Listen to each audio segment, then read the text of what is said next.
This lovely looking motorcycle that you see right here is called the Ducati Desert X, and it's one of the most exciting Ducatis of the modern times for me. Now the reason this bike is so exciting to me is because it's Ducati's first serious off-road motorcycle of the modern era. And when we say serious off-road, we mean that 21-inch front wheel, 18-inch rear wheel, lots of suspension travel, and it looks like this. This design has been inspired by the crazy Dakar rally race bikes of the 80s and the 90s. And yeah, this bike does look quite familiar to the Cagiva Elephant because there is a Ducati connection there. The gigantic Cagiva of the 90s used to use a Ducati 900cc engine, and you'll find the Cagiva in the Ducati Museum today. So this bike already has a lot of heritage, even though it's a new model line for Ducati.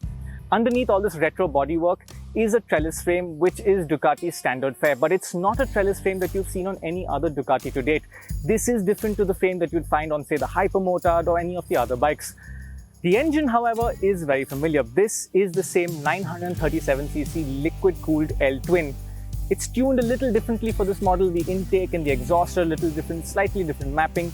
But the significant change is that Ducati has revised the gearing. First and second gear are now significantly shorter than before, and there's a bigger sprocket on the back. Now, Ducatis tend to be quite tall geared in our riding environment back home in India, where you're constantly on the clutch, low RPM, and that tall gearing can be a bit of an issue because these engines don't like very low RPMs.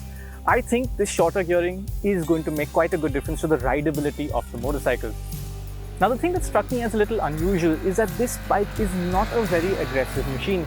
The same engine in the Hypermotard is far more responsive and angry, but this bike seems to have been tuned to have a more mellow and usable character. At some points in the rev range, it almost feels a little flat and held back by the Euro 5 regulations. But once you cross 6000 RPM, there's a lovely surge and that nice Ducati bark, although the exhaust is quite silent. Overall though, it's a very friendly bike to ride, and that's a really nice thing because adventure bikes appeal to a larger client base. One of the things I really like about this motorcycle is the ergonomics. Ducati has paid really close attention to how you sit on the bike. It's a very comfortable, very neutral position, wide handlebar, and the standing up ergonomics are great as well because it's a very smooth interface of the bike. There's nothing sticking out, fouling with your knees. It's a really natural, comfortable riding position. The one thing we may not like back home in India is this seat height. Now, as standard, this bike comes with an 875mm seat height.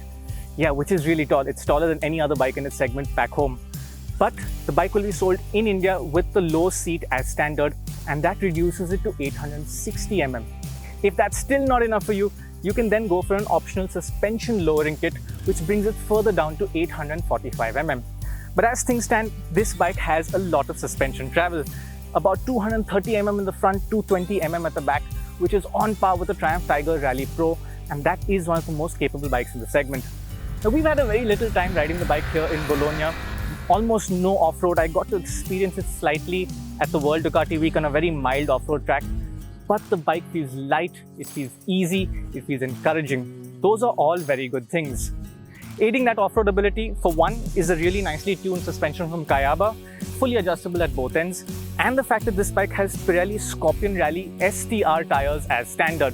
Now, the STRs are the middle section tire. They're not completely road biased, they're not completely off-road biased, but if you want to go to either end, Ducati will sell you homologated accessory tires.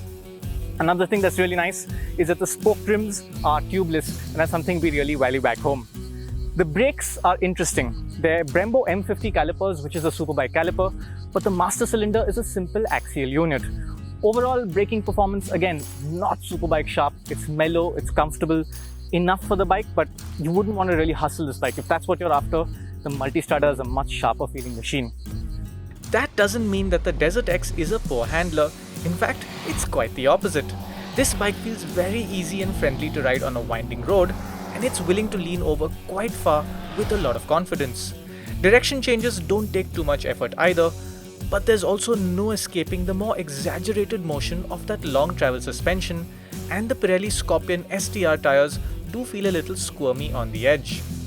And that's why the Multistrada is still the one to go for if you're after a sharper, more connected feel on the road.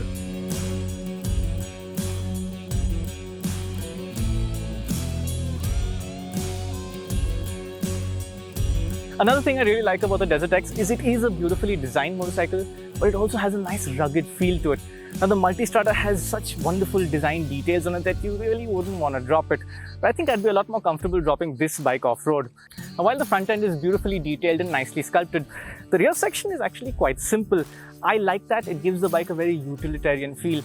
But if you want to make it look more interesting, Ducati sells you an auxiliary fuel tank which fits out here and adds 8 liters of extra fuel. The way that system works is that when your main fuel tank gets over, you get a warning on the TFT dash which says, would you like to switch to the auxiliary tank? At that point, the aux tank pumps its fuel back to the main tank and the main tank feeds the engine. Through this entire process, you just keep riding. Now this being a Ducati, it is fully packed with electronic features. Almost everything you'll find on the sport bikes, you will find here, and it is fully customizable. 6 riding modes, 4 power modes, up and down quick shifter, cruise control, heated grips. It really has almost everything you need. So when is the Desert X going to come to India? Ducati tells us that the bike should be here by the end of the year, maybe by November or December. As for the pricing, in international markets, the Desert X is positioned roughly between the base Multistrada V2 and the Multistrada V2S. In India, the base Multi V2 costs 15.5 lakh rupees, while the S with its electronic suspension is 2 lakh rupees more. Ideally, the Desert X should be positioned closer to the base Multi in our market. Hopefully, Ducati should be able to match that pricing because it should put the Desert X on par with the Triumph Tiger 900 Rally Pro. And as of today, the Tiger 900 is our benchmark in the segment. Is this bike better than the 900? I can't really say because we haven't spent enough time with it. But I'm really excited to get back home, ride these two back to back, and have a lot of fun in the process of telling you which is the better one.